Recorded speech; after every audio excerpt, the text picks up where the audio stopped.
Hello. So, I just watched The Fifth Element for the first time in a long time, and I've been off the internet for a while because I had a baby. But I wanted to do another unedited video essay, unscripted because I just watched it. Let's see. One of the things that I noticed that made me feel really good about this film, because I could talk about the music, I could talk about all sorts of things in this film. It's very good, but it's the basic human through lines, I think, is the best theme description for what I want to describe here. Because at the beginning of the film, we see Corbin Dallas, and one of the first character traits of him is that he is trying to quit smoking. And this is very plot relevant because it will come up again later.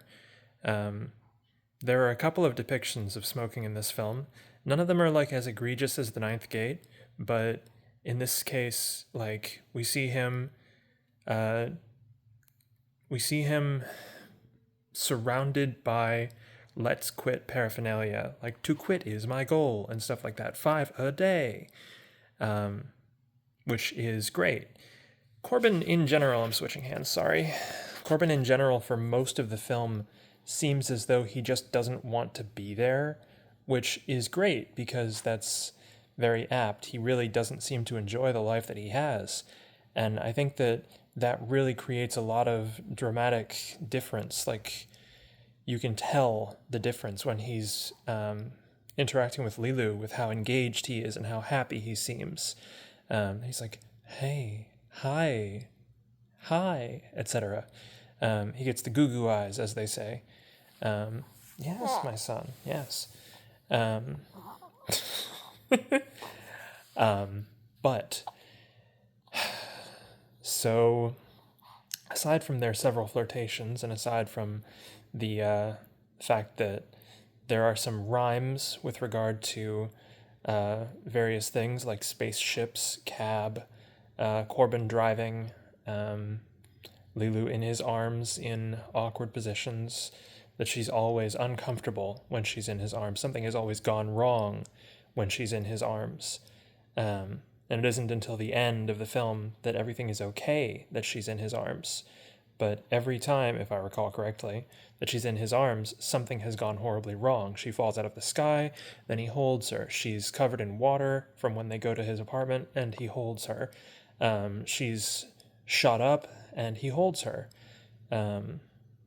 She's horribly distraught at the nature of humanity, and he holds her.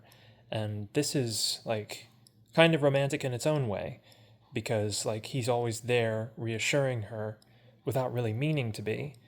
This is just sort of something that happens. But let's see. Sorry, my arm is tired. The thing that I really wanted to talk about with basic human through lines is she is so strong but innocent, and their relationship isn't like damsel in distress. Their relationship is he is a grizzled warrior, and so is she. And while she is innocent, she's seen her share of trouble. And they don't relate just on oh, I'm in love with you because you're beautiful. They relate because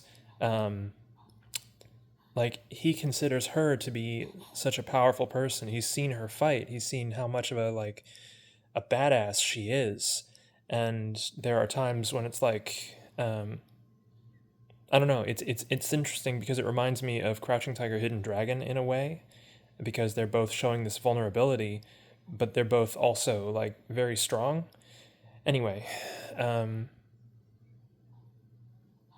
Cornelius, the priest, when Corbin spends time with him, he's very clearly anxious. This is sort of the thing with him. He's got this through line of being an anxious character. I wouldn't even call him a terribly dynamic character, but he shows a lot of anxiety. He's sort of the, oh God, I know I have to do things, but I'm going to face my fears, but I'm still going to be afraid. Whereas, his apprentice gives up easily. And there's an interesting sort of, echo of that with Zorg and Zorg's, left-hand character, and how they treat each other. because Cornelius, when they're at the airport, and Cornelius is disappointed by God, what's the character's name? Jason, whatever, his apprentice, the young priest. When the young priest fails to get on the airplane, and then comes and files Cornelius says, "Oh, I should never have sent you. It's okay. You go to the temple, and I will take care of this." As opposed to when Zorg, who, his guy who is supposed to come and take Corbin's place on the airplane or spaceship, whatever, when he fails, Zorg blows him up and says, "I am very disappointed in you, and I don't like being disappointed, so I'm going to make you explode." Yeah. Which is fun, because it really, like, paints a picture of how they think of life and how they, like, treat each other. That Zorg is like, "I'm just going to kill everything," and Cornelius is, "I'm going to accept vulnerability as, like, a fact, and I'm going to take it upon myself that I sent you when you weren't ready. It's not your fault." Like, and then Zorg and his boy were unable to get on the airplane, which is why, like, Zorg blew him up, but Cornelius finds a way and rides in the airplane, like, when it's in space, and it's like, how'd you even do that? But he's scared for the whole film. Ian Holm plays him. He's scared for the whole film, but he faces it anyway, and he does the thing because he has to save the world, because it's his job. It's the thing that he's been trained to do since he was a little baby priest or whatever, you know. Yeah, because they pass the knowledge, which is just such a fun little thing that they do. Yeah. What else? Right. The smoking. I said we'd get back to it. So, at the end of the film, after the, like, big climax with the cruiser and everything, which is just a lot of, like, shooting and action and everything, and Chris Tucker going, "Ah!" Which, you know, sure, whatever. I still think Ruby Rod is, like, a non-binary king, but yeah. So when they are at the temple at the end, the drama is so tense because it's like, how the hell do we do this? We don't know what we're supposed to do. We've got 5 minutes, or else everything is going to explode and we're all going to die. And it's adorable. Oh, that reminds me of one more thing. The Zorg and the Mangalores, how it's a nice echo and it's a nice, like, mirror image that near the beginning, when the Mangalores are upset with Zorg because he won't pay them for the ZF-1, or he won't pay them with the ZF-1 for not getting the stones, because they tried, they did what they were supposed to, and there were no stones. But he won't pay them because there are no stones, and they get mad, and they're like, "We risked our lives, we deserve a little compensation." He says, "You are merchants after all," or whatever. I can't really do Gary Oldman. Yes, my son. So, he says afterward, he has this little speech that he gives to, like, one of his subordinates, who then goes and fires the taxi. But he says, "I hate warriors. They fight for noble causes, and it's stupid, and then they all go die. The thing that I love is a cold-blooded killer, methodical, thorough." And then when the Mangalores blow up the ZF-1 guns, he is smoking a cigarette, and he smiles and whatever.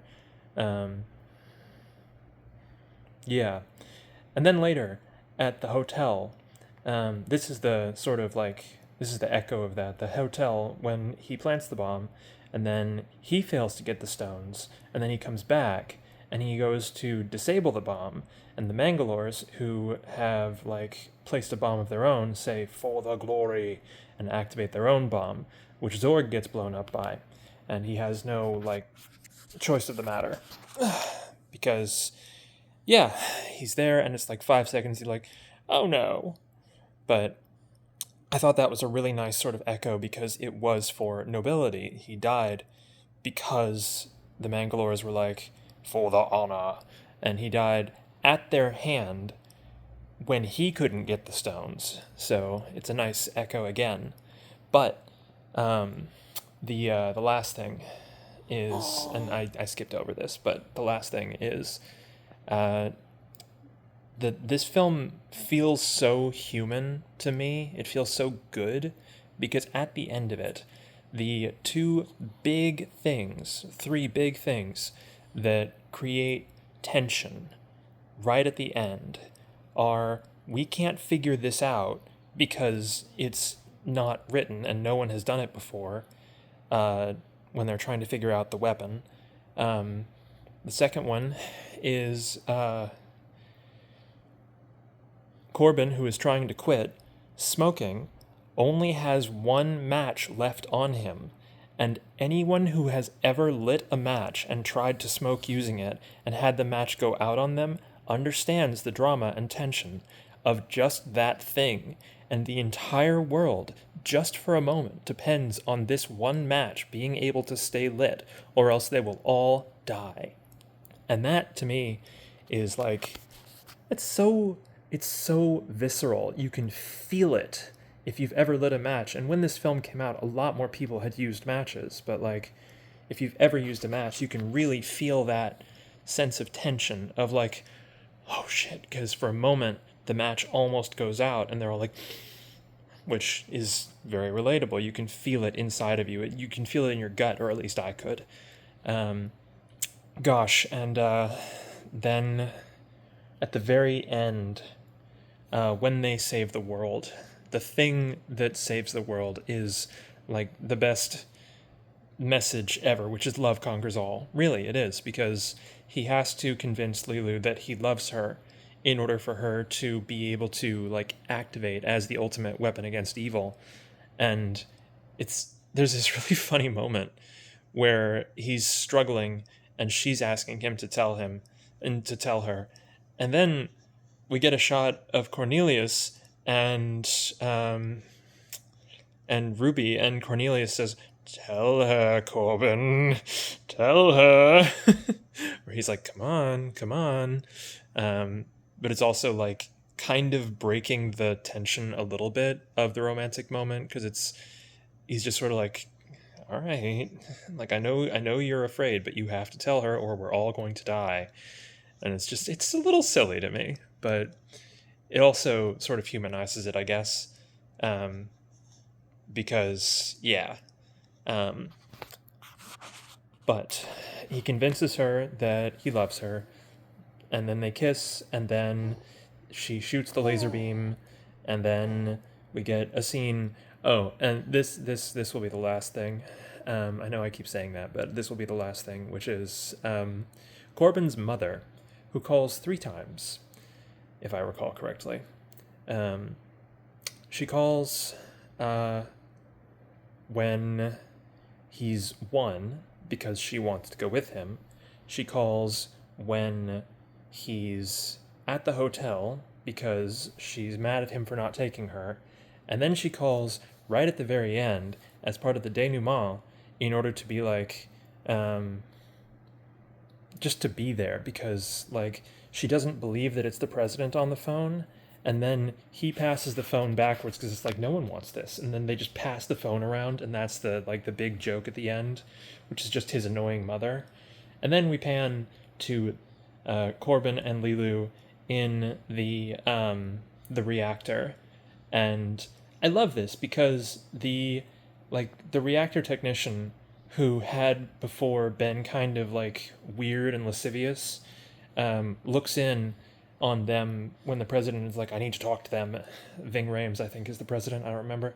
But he looks in there and he says, oh, and then he turns around, and instead of like waking them up, or instead of like kowtowing to the president or anything, he says, they're not ready.